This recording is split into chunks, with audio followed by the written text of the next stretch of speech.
Hallo almal en baie hartlik welkom by ons 4de sessie in ons kursus die verweefdheid van die liefde, waar ons die vrug van die Gees oordink sodat ons dit kan verstaan en dan sodat ons op ons lewens kan toepas deur die werk van die Heilige Gees.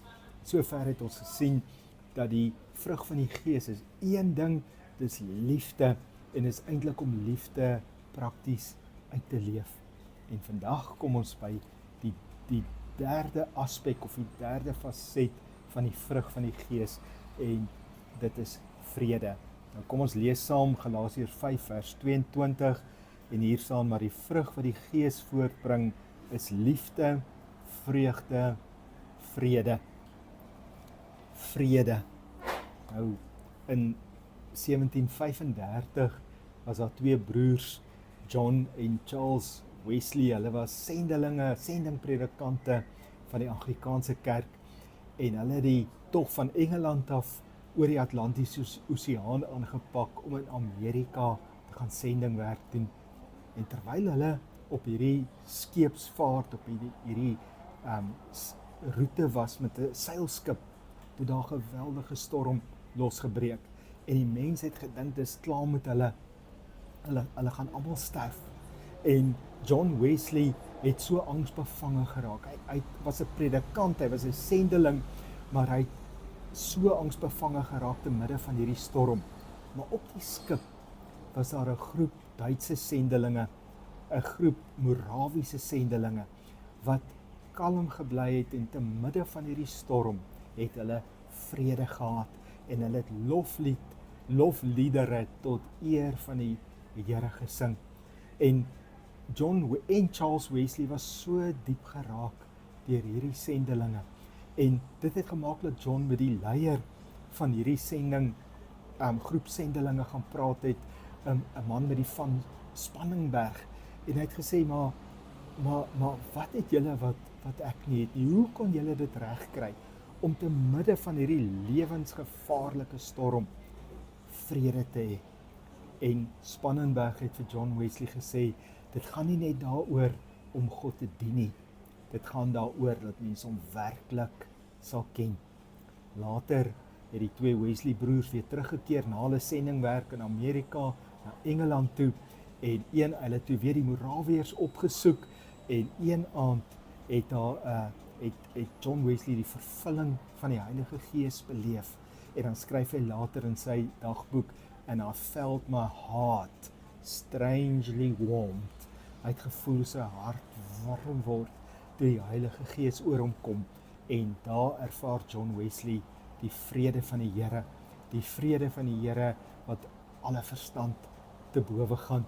En toe verstaan hy ook hoekom die Here Jesus gesê het dat my vrede los ek vir julle.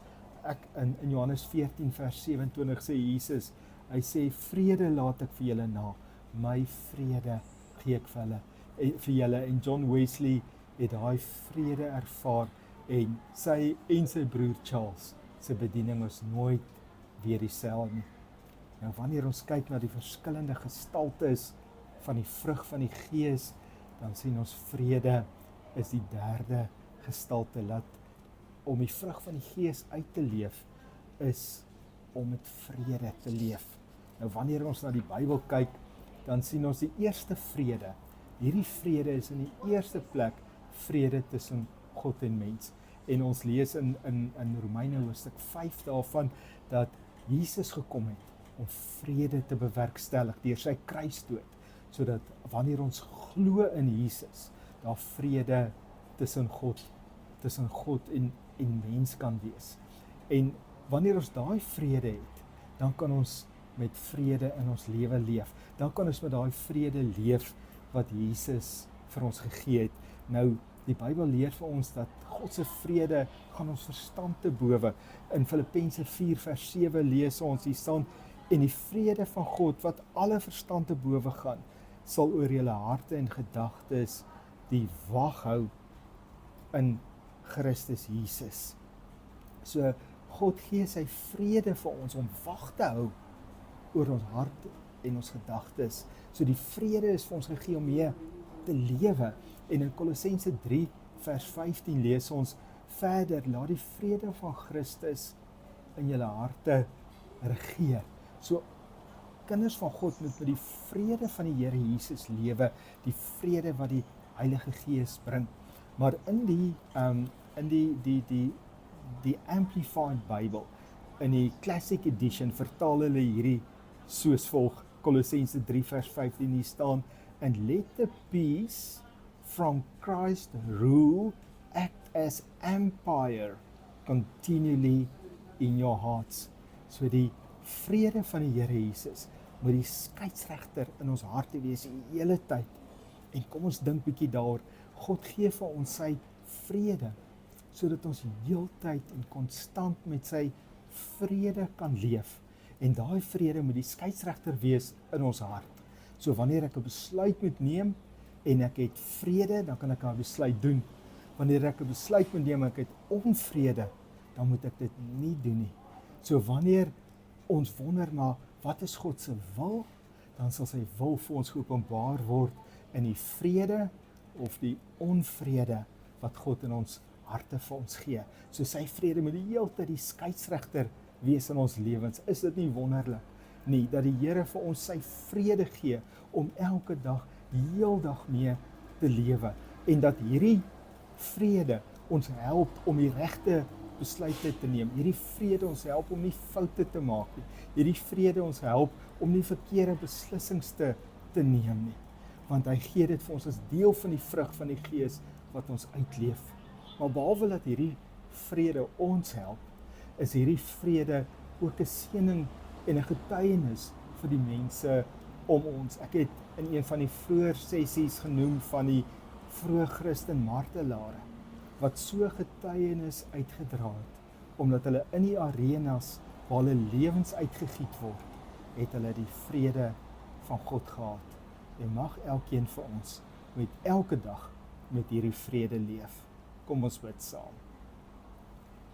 Vader, ons kom na U toe in die naam van Jesus Christus, ons Verlosser en ons Here. Dankie dat U vrede vir ons gelos het op aarde, toe U opgevaar het na U Vader toe. U gee vrede vir ons saam met die Heilige Gees. En ek bid dat ons in die vrede sal lewe, hierdie vrede wat alle verstand te bowe gaan. Dat ons ook soos John Wesley sal ervaar hoe ons harte warm word, soos die Heilige Gees oor ons kom. En mag ons konstant en elke dag in die vrede leef, en help ons om geen besluit te neem en niks te doen as ons nie die vrede het nie. Lei ons in die vrede, Here. Ek bid dit in die naam van Jesus. Amen. Mag julle 'n mooi week hê.